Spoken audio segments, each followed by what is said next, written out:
let's start with prayer, and then I'm going to turn it to Caroline Starrick to introduce today's speaker. The Lord be with you. And also with you. Let's pray.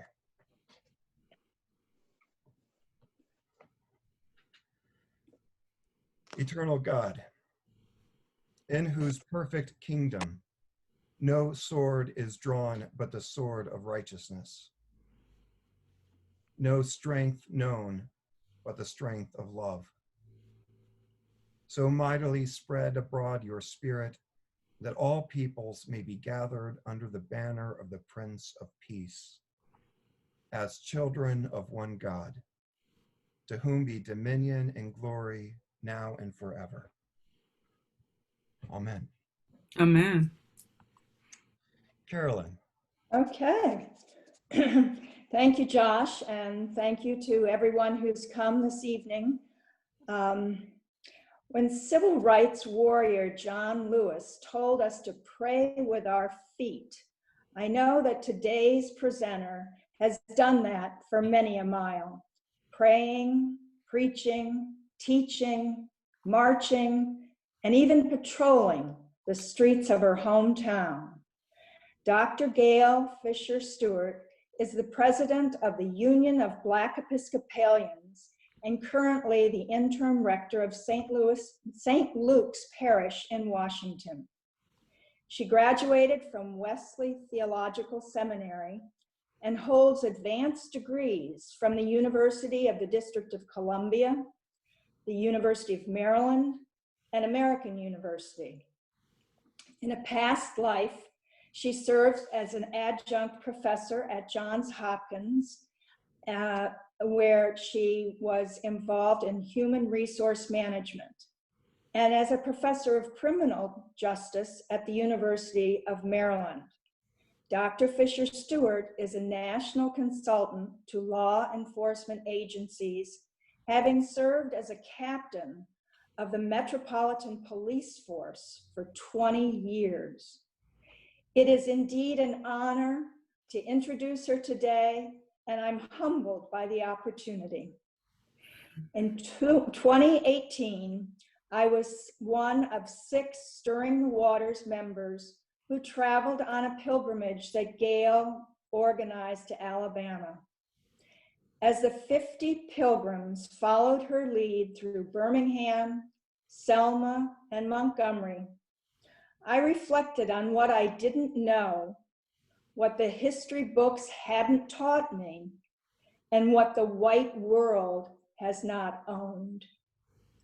Her recently published book, Preaching Black Lives Matter, is a curated collection of voices, both clerical and lay, that offers us all a challenge to change the world into what God created it to be.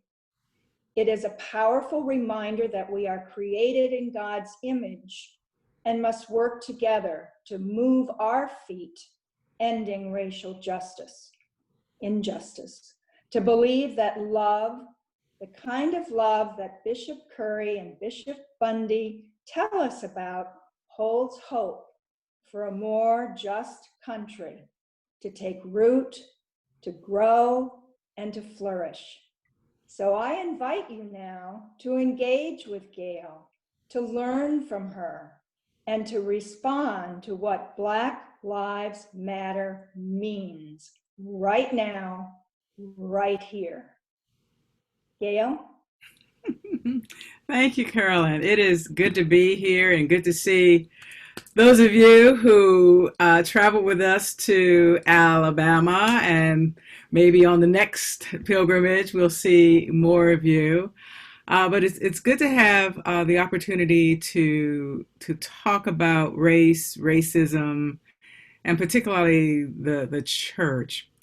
Of course, after you finish writing your first book, you think about, okay, my next book is going to be. And I was telling somebody that when Chadwick Boseman died, Black Panther, and I have to keep telling folks, Black Panther did not die. Okay, Black Panther did not die. The person who played Black Panther died. And yes, he was a fantastic artist, actor, humanitarian, a fantastic person. I think that for a lot of Black people, Wakanda died. And they say, what are you talking about? I said, because here was a place where Black folk could be Black folk, not under the white gaze, where we were valued for our knowledge, our intellect, our beauty, our artistry. It was the perfect world. And believe it or not, many of us thought that we would actually get there one day. Although we knew it was, not real. We had all planned to go to Wakanda. And I do believe, even in the midst of this pandemic, I believe that I could sell out a cruise ship to Wakanda, right?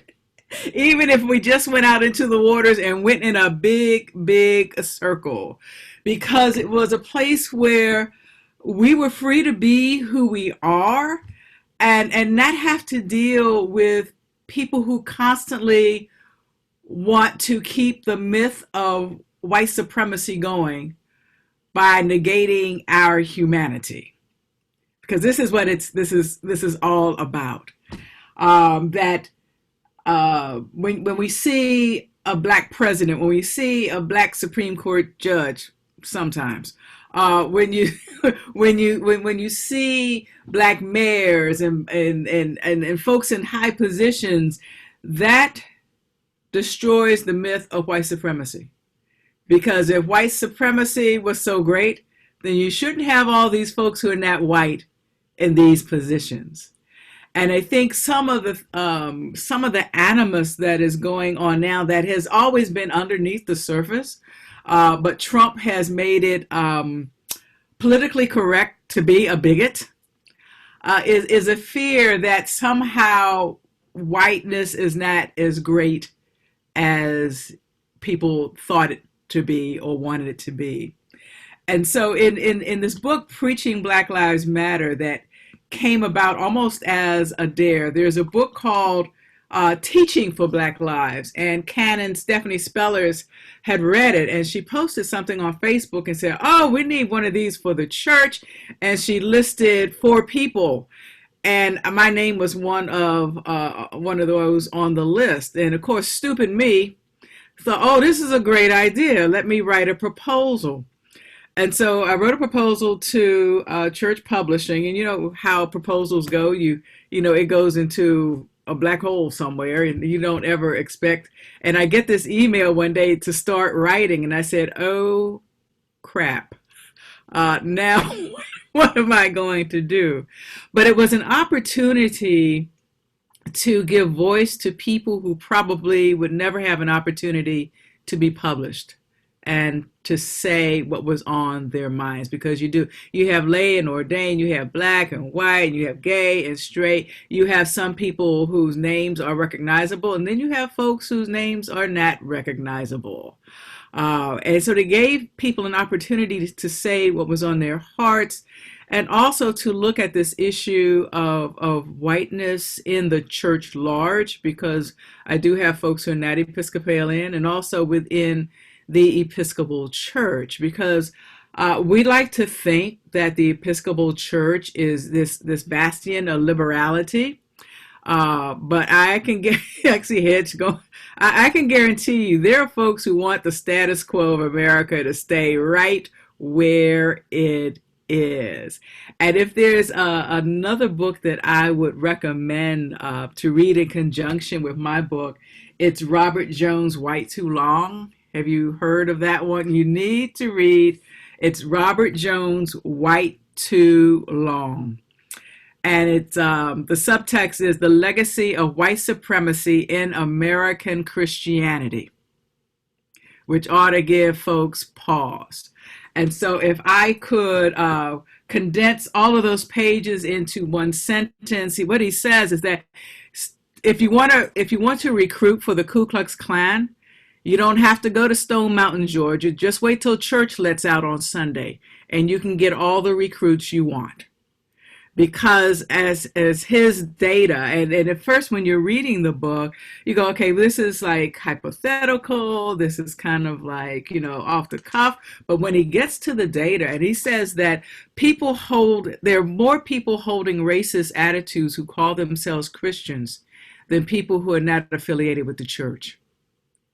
They're more racist, and this is not. And he says, everybody says, oh yeah, the evangelicals. He says, yes, evangelicals, mainstream Protestantism, and also the Roman Catholic Church. And so when you're talking about the church taking the lead and eliminating racism, if there is a preponderance of racists in the church, how can the church take the lead in eliminating racism? Unless we call racism out in all of its manifestations. And so in preaching Black Lives Matter, for those of you who've read it and haven't, there are 3 sections, one dealing with preaching, the other one advocating for Black lives, and the third one is teaching for Black lives. And in preaching, the question was, is it different to preach racial justice if you're Black and your congregation is Black, as opposed to if you're Black and your congregation is majority white, or if you're white and your congregation is Black? How do you navigate those waters? And in speaking with folks around the church, I have had whites who have said they have never heard a sermon on racial justice coming from the pulpit. Never, ever. And these folks have been in the Episcopal Church. We got cradle Episcopalians, right?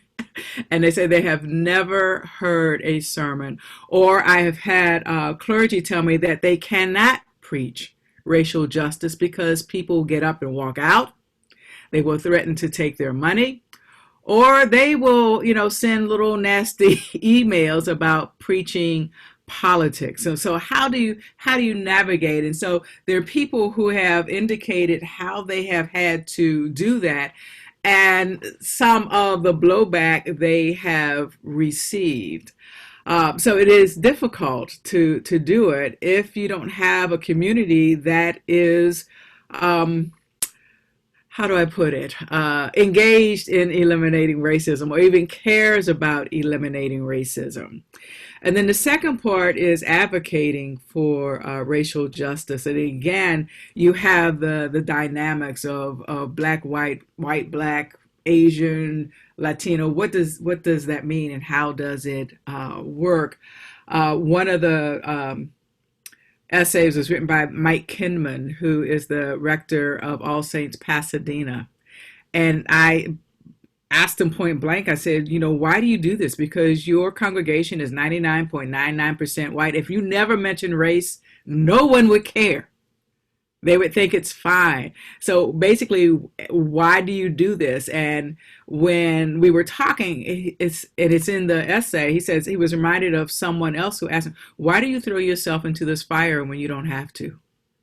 But he believes that he's called to do it. And so he's upset as, members of his congregation, but he's still there. And he said that is what he is called to do. Or you have, for example, here in this diocese, you have Peter Jarrett Shell, who is white, who is pastoring a historically Black church. How does that happen? In fact, he will tell you, he wondered, how did that happen? He said when he left the interview, he said, this is not going to work. They're not going to call me back. But here he is pastoring at a historical Black church in D.C. But what we do find is that Black churches are more willing to call white pastors than white churches are willing to call pastors of color. Okay. We're kind of used to being in a situation where we're the minority and white folks are in charge, but the opposite doesn't happen too much, where white folks are in the minority and Black folks are in charge. And so these types of questions make up the text of the second part. And then the third part is teaching for Black lives, and it's interesting that, we have a school for discipleship. And I saw the curriculum and I said, there's nothing here for people of color or people who don't speak English. And folks were like, what are you talking about? I said, there's nothing here that speaks to the issues that Black people are facing in this church or this society. And there's nothing here for people who don't speak English. There is a presumption that if it's white, then it's generalizable to everyone. And that is not true. And sometimes when we change curriculum, what we do is change the cover and we give the folks on the front a tan, as opposed to actually looking at how this relates to the people who are being formed. We talk about formation, and I always ask, formed as what? Formed as what? Based on what? In forming people coming into the Episcopal Church, do we talk about the racism in the Episcopal Church? Do we talk about the history of how we were born out of the Church of England, and the Church of England birthed slavery in this country? Jamestown, Anglicanism, we birthed it. James Blair, who was the highest ranking Anglican clerk in this country, promoted how the Anglican Church dealt with Black folks as the template for how to denigrate Black bodies in this country. And it became, again, a template for other denominations and other colonies. They followed the guidance of the Church of England. When you have the vestry, we know that Anglicans owned the enslaved, but when you had vestries that actually went to the auction block and purchased the enslaved and attached them to the glebes as a way to entice ministers to come from England. Not only do you get the rectory and you have the church, but yes, since you're being paid in tobacco, we have someone who will actually grow it and cultivate it and cut it and take it to where it needs to get so you can get paid. So in this formation process, where do we start? Do we just kind of start in the middle when it was halfway good, or do we really go back and teach people about this church? The other thing is that Frank Thomas, who is with Christian Theological Seminary in Indianapolis, has the first PhD program in Black preaching and sacred rhetoric, first one in this country. And my question is, how many people will get a PhD in Black preaching and sacred rhetoric? But Black folks have to get degrees in white folk studies all the time. So when do we kind of cross-pollinate each other? Or, I mean, if you go to undergrad or even grad school, the courses in Black history or Latinx history or women's history, they're all electives. They're electives. Even in seminary, they're kind of electives unless you take the Black track,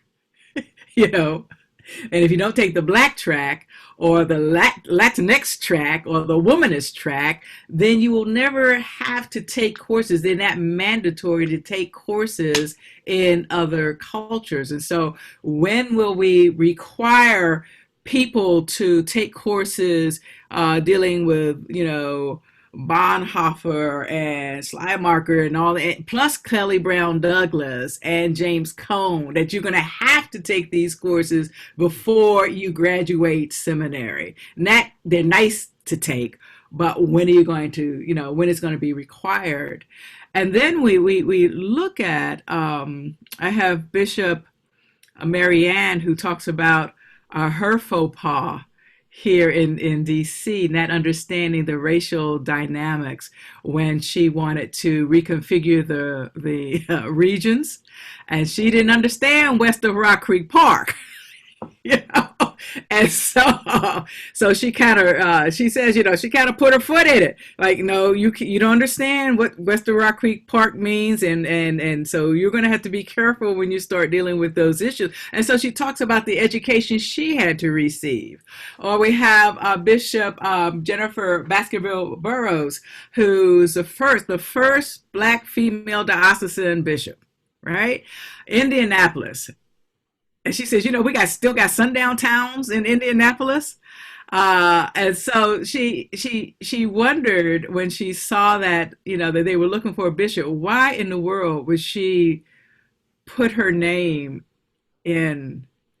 But she said what she wrote was that they were looking for someone who would really help them deal with racial issues. But still, the question is, if you're going to be a Black bishop in this country, in this church, you're going to be a Black bishop of a predominantly white diocese, because that's what they all are. That is what they all are. And I mean, I think of Shannon McBean Brown, the Bishop of Vermont, like how many Black people are in Vermont? Her and 5 other people. So how do you do that? Or we also think that clergy ought to be able to be successful, to thrive anywhere.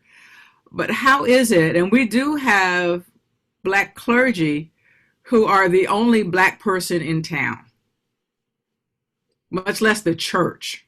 They are it. And so unless they bring their family with them, they are it. What resources do we offer as a church to help people navigate? I have a clergy friend, and he has 4 churches, and he's still the only Black person in all of the 4 churches.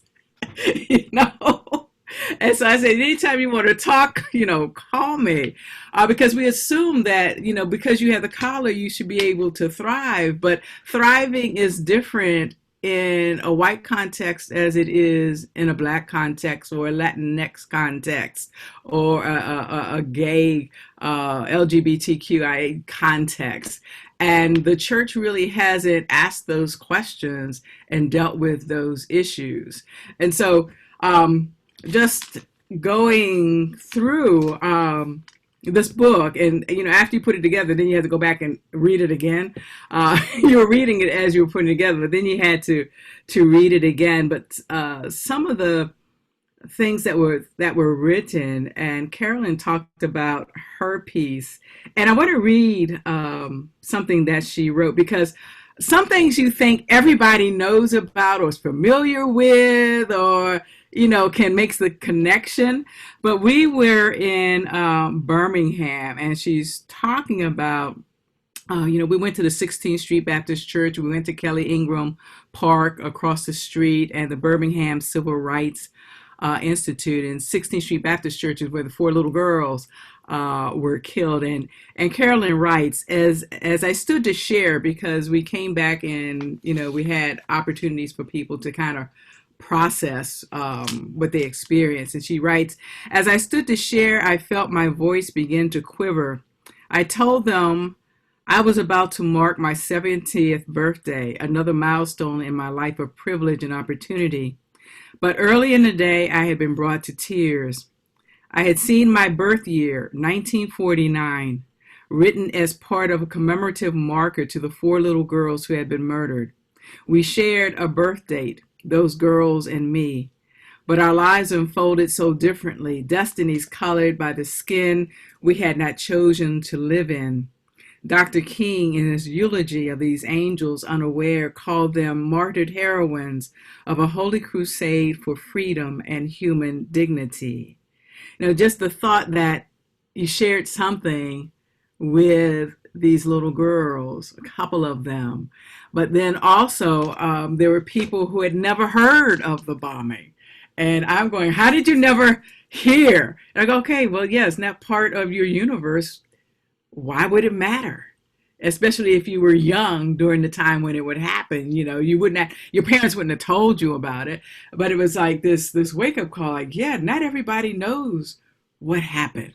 Not everybody is aware of what has gone on in this country as it relates to people of color.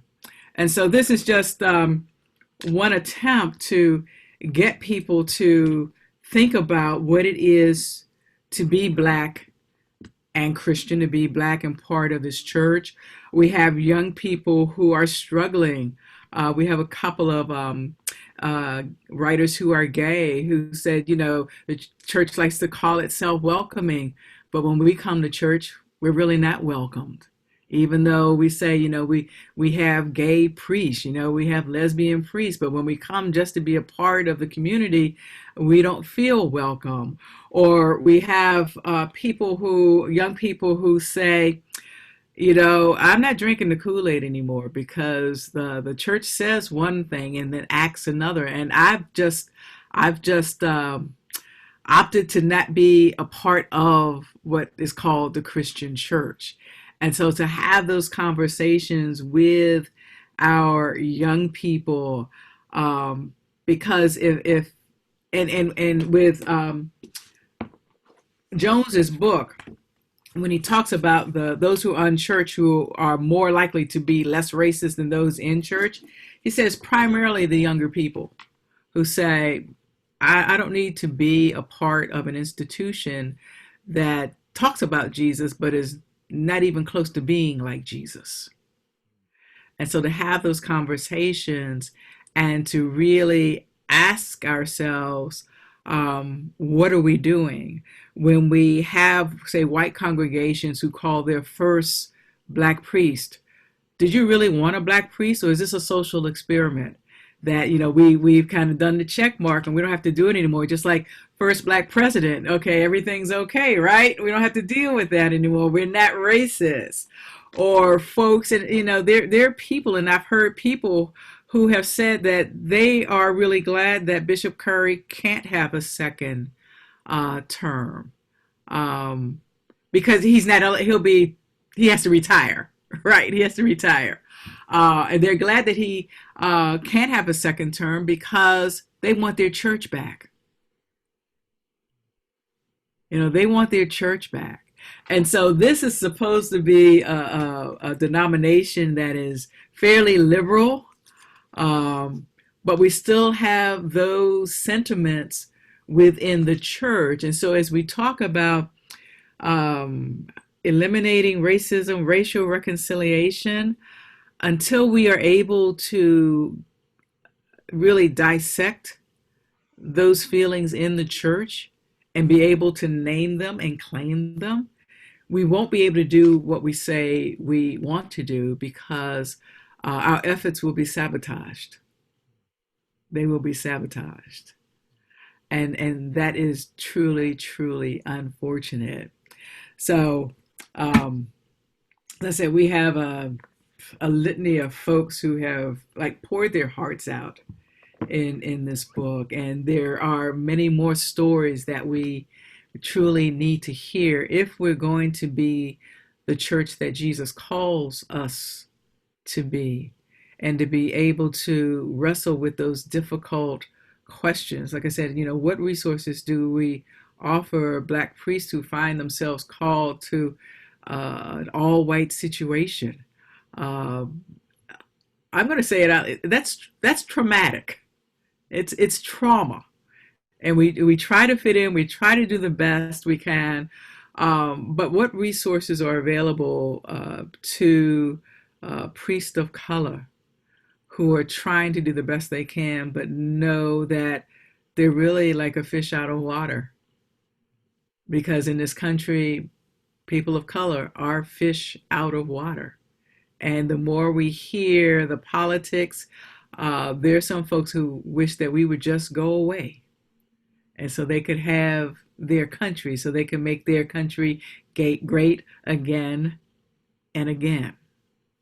And so that's the reality of what it is to be a person of color, a priest of color in the Episcopal Church, in a church that birthed slavery, a church that we are kind of proud of the fact that we did not split over slavery at the Civil War, but it's really nothing to be proud about. That just means that we didn't talk about it. We didn't talk about it. We were willing to get along to go along as opposed to have the difficult conversations about race in the Episcopal Church. And so that's my story, and I'm sticking to it.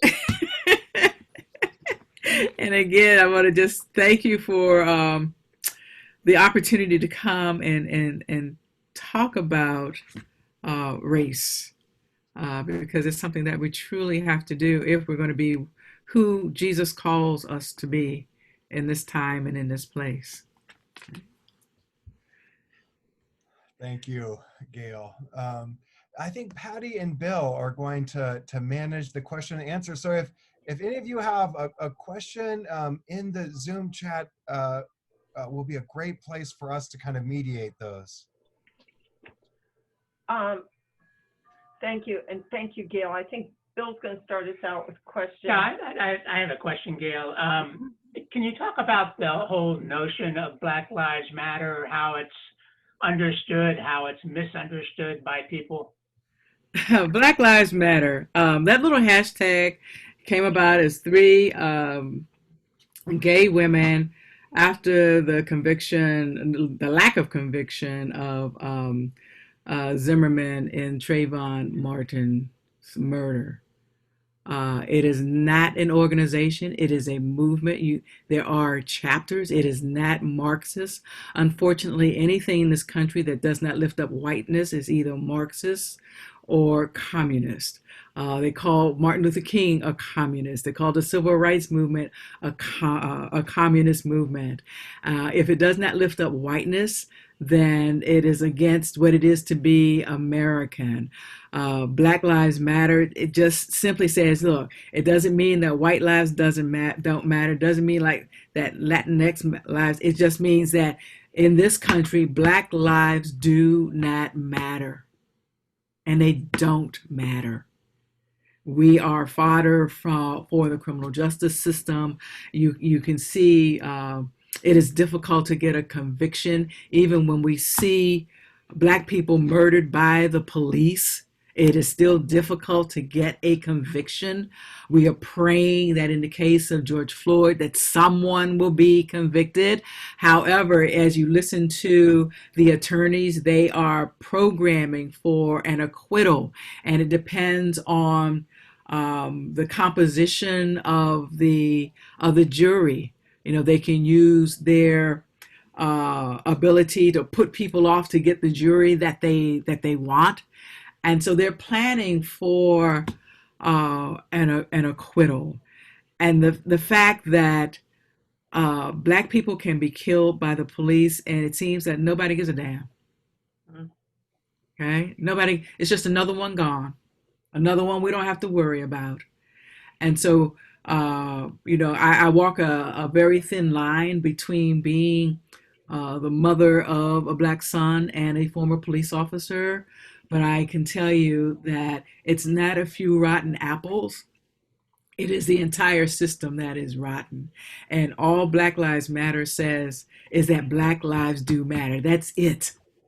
That is it. It's not for the overthrow of the government. It is not for the overthrow of policing. It's just saying that we as people created in the image of God matter.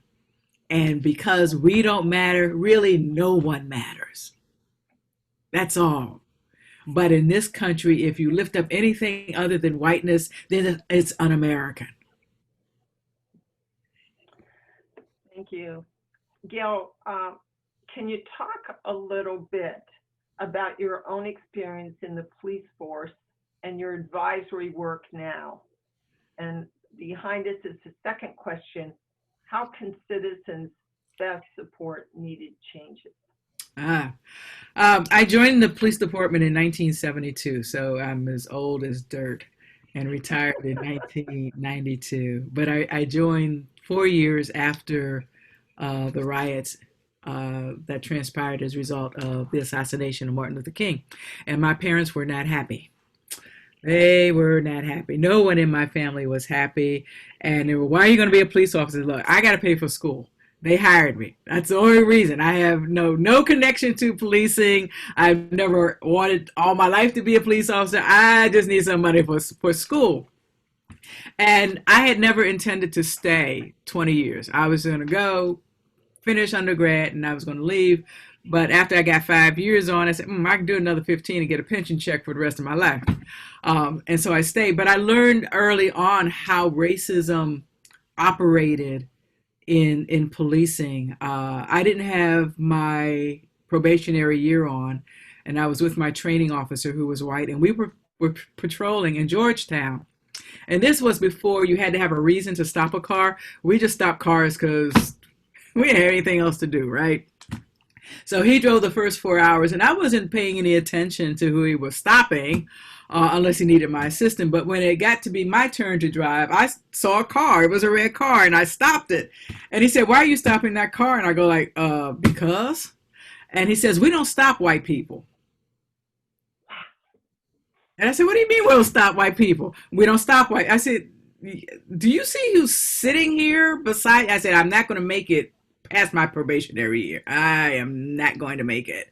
But you know, that was my rookie indoctrination into race. We don't stop white people. We only stop black people. Well, that didn't happen because the rest of the day I stopped every white person I could find, and he was totally ticked, and I knew I wasn't going to make it. But then to have this awareness of what is going on, and all too often, the majority of police officers want to do a good job. They come on because they want to help their communities. They really, really do. But unless they are constantly aware of how the police culture can infect them with racism, they can find themselves doing things that they would not normally do. Are there racist police officers? Of course they are. Why? Because society is racist, and we draw from a racist society. No different than we ask the question, are there racists in our churches? Of course they are, because they come from a racist society. But police officers who are not aware of what that culture can do, because policing's objective is truly not to serve and protect. It is to surveil and control black and brown bodies. That's how policing started. That is how it continues to be. Black and brown bodies, foreign bodies. If you look at in the North for the foundations of policing started to break strikes. Workers were saying, we're not being paid. We're working in dangerous conditions. We're going to strike. Police forces were started to break the strikes. They were there to work for the elite industrialists. And so the police are there to really maintain, to protect property and the interest of white elites. Because if you look at the protests downtown, what were the police protecting? Property, not people. Property. Whenever you see the police lining up, they are protecting property, not people. And if the police, if people are out protesting for equality and justice, why is it that the police are on the opposite side? Because their job is to maintain the status quo of a racist society. And unless the individual officer is aware of that and constantly fights against that, they can be sucked in. And it doesn't matter what race they are, because after the riots of the 60s, okay, well, there's a problem between white police officers and the black community. So we hired black police officers, and that was supposed to make everything better, right? And it hasn't. And then we had difficulties with the Latinx community. So where do we go? We go out and hire a bunch of Latinx police officers. That was supposed to make it better, and it hasn't. We had problems with the LGBTQIA community. And so what did we do? We went out and hired a bunch of gay and lesbian police officers. Supposed to make it better, and it doesn't. Because that's not what the problem is. The problem is that policing is the most efficient and effective governmental organization we have because it does exactly what it was created to do, which was to surveil and control Black and brown bodies, immigrant bodies, and those who fight against capitalism. Now, you won't see that on the side of any police car, but that's what the police are supposed to do, and they do it very well. The police are the most efficient and effective governmental organization we have. They do exactly what they're supposed to do.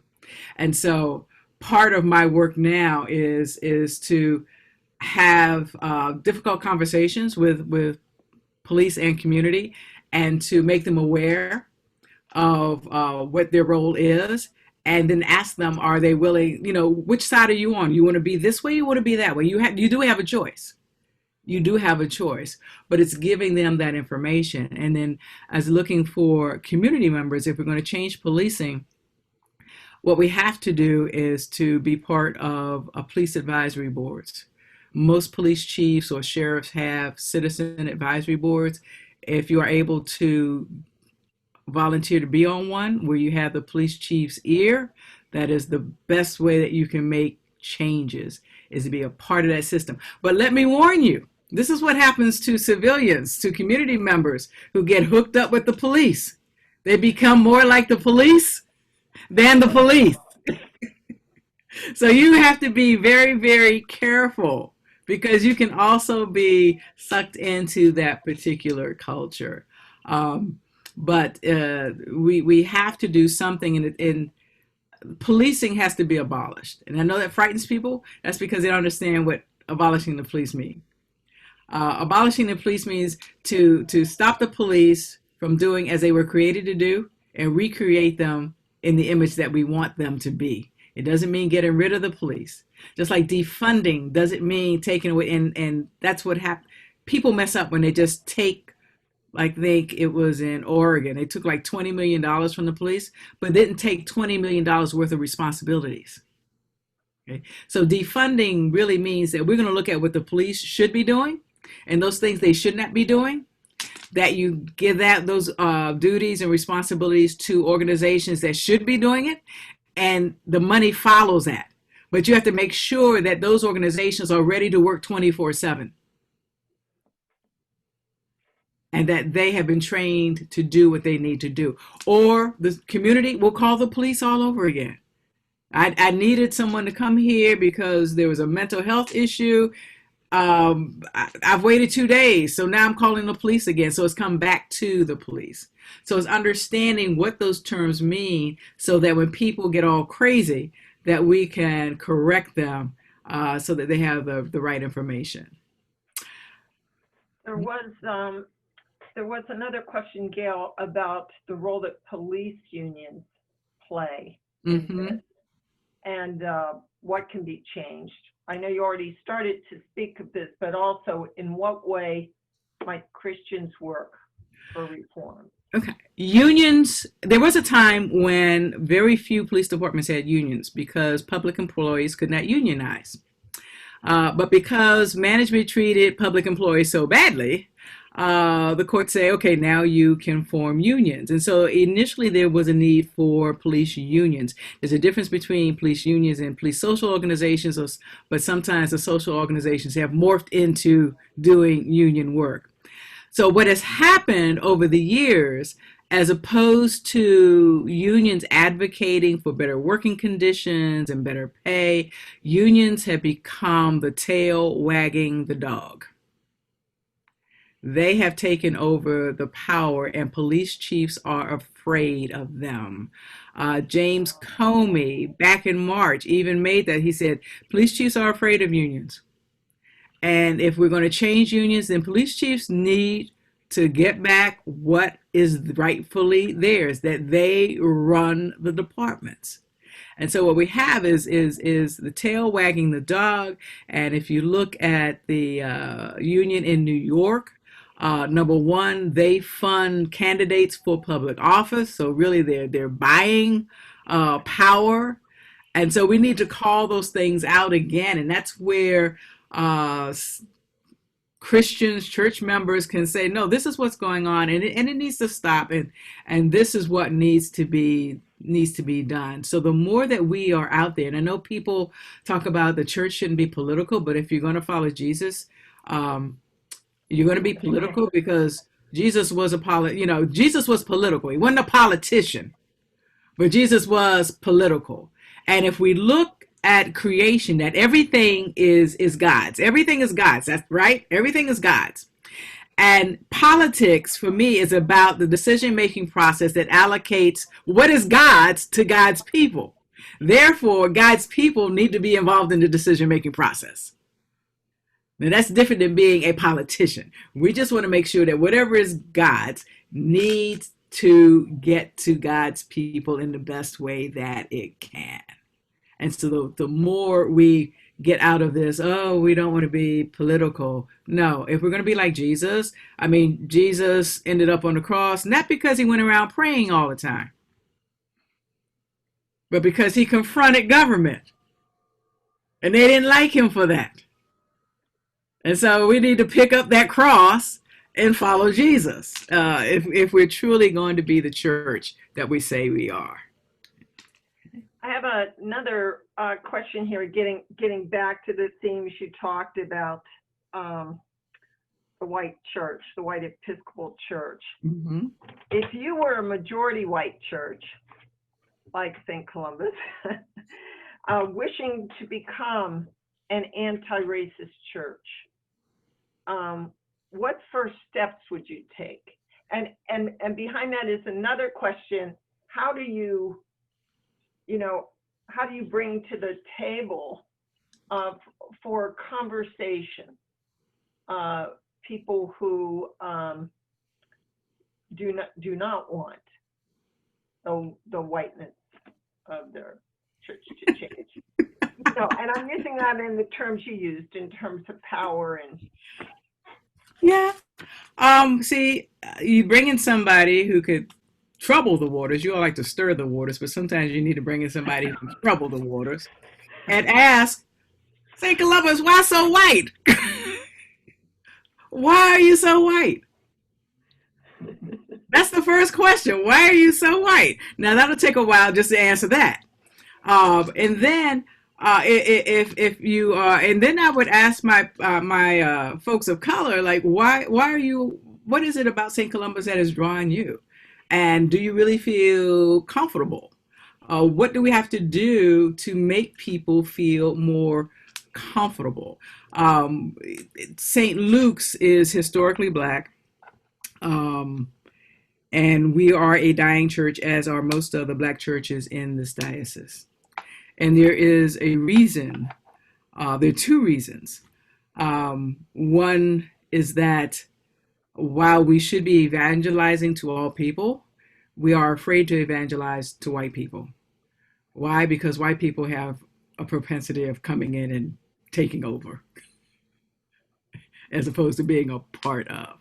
The other thing is that whites, when they see a predominantly Black church, again, feel a little out of sorts and may not feel comfortable in a Black church. And so we have to be willing to ask some difficult questions, some really difficult questions, and be prepared for the answers. So what proportion of St. Columba's folks wanted to stay the way it is? And then what kind of battle are you putting yourselves in for if you try to change it? And how many people will just say, that's okay, we just maybe, Jesus or God will have them walking around in the wilderness for 40 years and they'll just die out, and maybe we can bring other people in.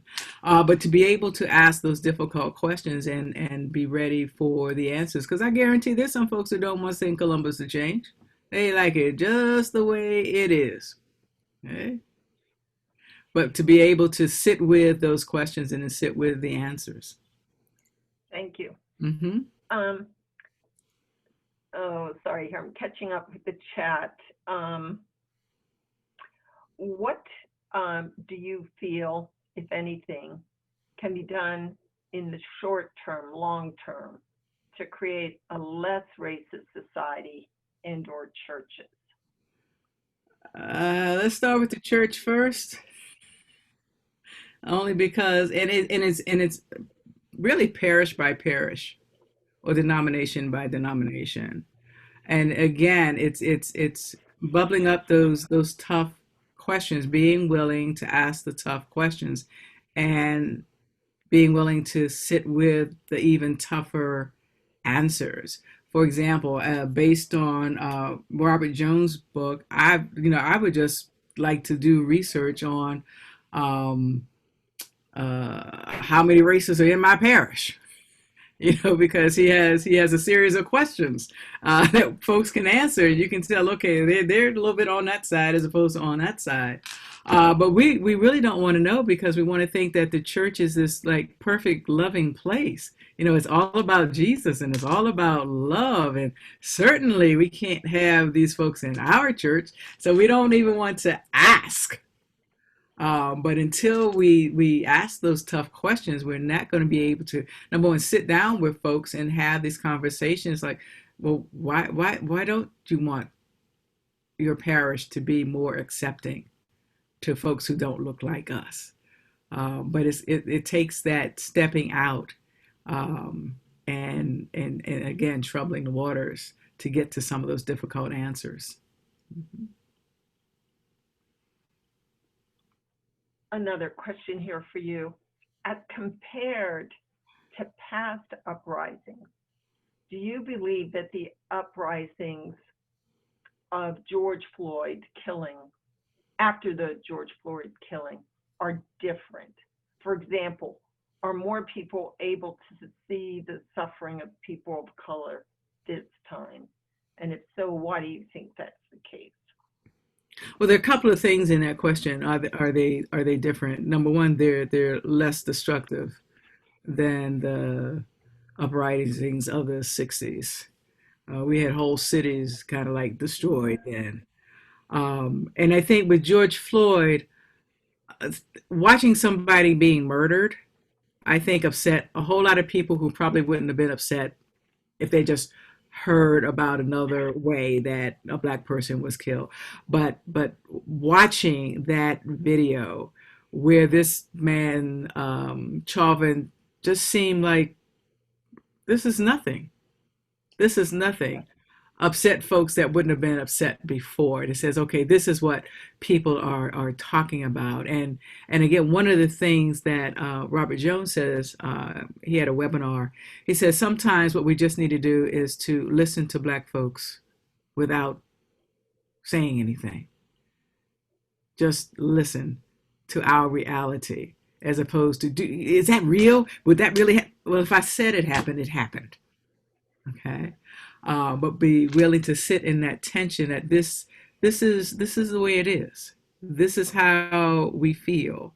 This is how it feels to walk into a church, because I talk about going to a church on the Eastern Shore, and it was Episcopal, but I swear it was colder than frozen. I mean, it was no, if you're here again, come back. It was almost like, can you leave now? And we'll be happy to go on with our merry lives. But how does it feel to constantly be in a situation where you're always the minority? How does it feel to be a parent of a black child, and they might just go to the store for some Skittles and tea and not come back? Or come back in a body bag? How does that feel? Or do you even have to think about that? Or I tell folks, for the longest time after I retired, I didn't carry any of my retired credentials, because they give you a badge and they give you an ID folder. But once things started happening, I carry it all. And I'm a chaplain for the Tacoma Park Police Department. They gave me 3 badges. Okay. So I have like 5 badges in my purse, plus an ID. So I've got plenty in case I am stopped by the police. And I had to tell the chief, we were at a meeting, and I came out of the post office, and there was a canine car. And the canine cars are the only cars that have deep tint on the windows to protect the dogs from the heat. And I couldn't see who was in that car, because I was going to go over. I'm the chaplain. I can go over and go like, hi, how you doing? And I couldn't see who was in there. I couldn't see if anybody was in there, and I couldn't see who was in there. But his car was parked behind mine, and I said, well, I can walk to my car and kind of like pretend to unlock the door and look back through the windshield. I could not see who was in that car. I got in my car and I went home. And when we had the meeting, I told the chief, I said, I did not feel comfortable going up, knocking on a window of a police car where I couldn't see who was in there. And I said, if I feel like that, and I'm your chaplain, and I'm a former police officer, can you imagine what citizens feel like? So it's being able to, be in conversation and listen to experiences and not make any judgments about it, because that's the experience. Good advice. Well, Good advice. just wanted to jump in real quick and say maybe we have time for one more question. I know Zoom is its own kind of stress. This has been so great. Of course, we want to continue on, and we will continue on these discussions. But is there another question before we wrap up? Ledley, you can unmute yourself, I think. Well, I can oh no, he's saying goodbye. Bye, Ledley. He has to go to another meeting. Mm. One last question from the chat anyway, Joshua, was, does Gail know of a community that successfully reformed its police department? Successfully reformed. No. The closest you could, no. The closest you could come to would be Camden, New Jersey, where the chief fired everybody to include himself. Wow. Fired everybody to include himself, and then said, and then took time while we rethought what policing was supposed to be like in Camden. Now, it's not perfect, but during that interim time, they had the state police to actually come in and perform policing duties while they determined what they wanted to be. So everybody had to reapply for their jobs, and they had different criteria. Some made it back, some didn't make it back, but he had to stop. You can't go in a different direction until you stop. So he stopped and said, we're going, that was abolishing the police. Okay. He abolished the police as they were and recreated them in a model that was more community oriented. And so he took that chance. Is it perfect? No, but at least he said, we're going to try something. Nobody has a job, to include me, everybody. And so they spent time figuring out what it was they need to do. And then if you were going to come back, you were going to adhere to these specific policies and beliefs in order to be a police officer in that city. Now, it's working a whole lot better. So we have to see how it happens long term. But most chiefs aren't brave enough to say, okay, we're just shutting everything down, and we were calling somebody else to police while we figure it out, because, Camden's a little bit small. You couldn't do that in D.C., and then I don't know who you'd have come in, Park Police or something, but then they have their own problems. But it's recognizing that something has to change, and you can't change while you're still going in one direction. You're going to have to stop to go in another direction. And so the chief in Camden, New Jersey actually did that, fired everybody. Yeah. I've got one final question, and that is, Ibram Kendi wrote an article where he feels that maybe this time is different. Do you have any sense of optimism that maybe this time is different, and it's not like 6 years ago with Trayvon Martin and then everything dies away? I pray that it's different. The problem is the White House. The problem is the White House, because he's made it fashionable to be a bigot. So it's not hidden anymore. And so while I can't tell you who to vote for, I do tell you need to vote for somebody. Because we can change. And the other thing is that we have a habit of electing folks and then not holding them accountable. Yeah. Okay, we get them in there and we're going back to what we did before Election Day. Whoever we get in, we're going to have to hold them accountable for the type of society that we want, knowing that there is still probably 50% of the society that wants it to remain exactly as it is. And are we willing to get into that fight? Because it can be better. I mean, we are the church. We are the church. And if the church can't be more like Jesus, then I don't know if we have any hope. Mm. You know, God has provided us everything so people can thrive. I'm not saying everybody will have a Maserati, but everybody ought to be able to thrive, to do what they need to do to take care of themselves. There's enough here in this world. We just have to pry it loose and get it to those who need it.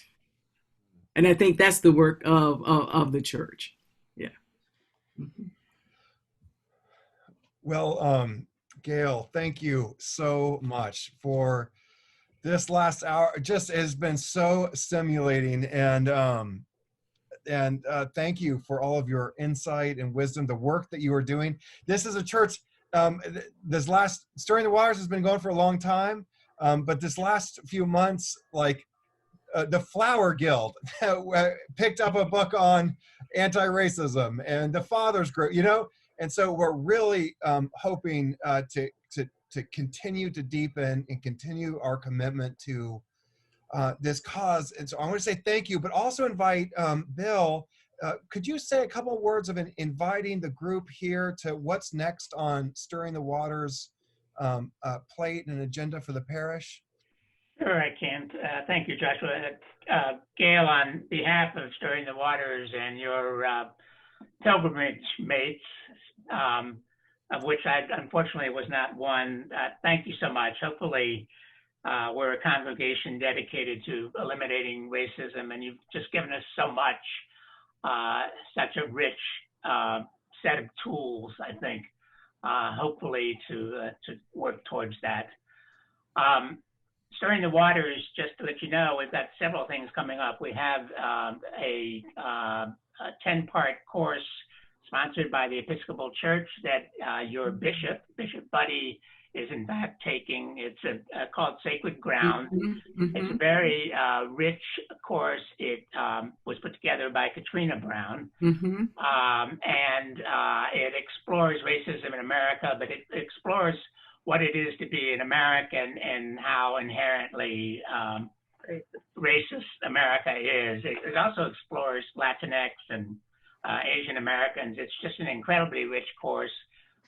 Go to our website, go to the church's website, or sign up for that. We'll be launching that in October. We're also going to be sponsoring, hopefully, monthly discussions on race. That you just show up, and we'll sometimes have a theme. It'll be an article, a podcast, or whatever. You show up, and we will discuss race. And as a church on a mission to become an anti-racist church, we've got a lot to talk about and many years of work to do. So thank you all. Thank you. Oh, and if you have any questions, Stirring the Waters at Columba.org. Yes, a lot of work to do. And thank you all for being a part of this. Again, we look forward to continuing a conversation with you, relying on your wisdom and grace as we navigate. I love the Troubling the Waters. Maybe that can be the subtitle to Stirring the Waters. How about we we end in prayer. The Lord be with you. And also with you. Let's pray.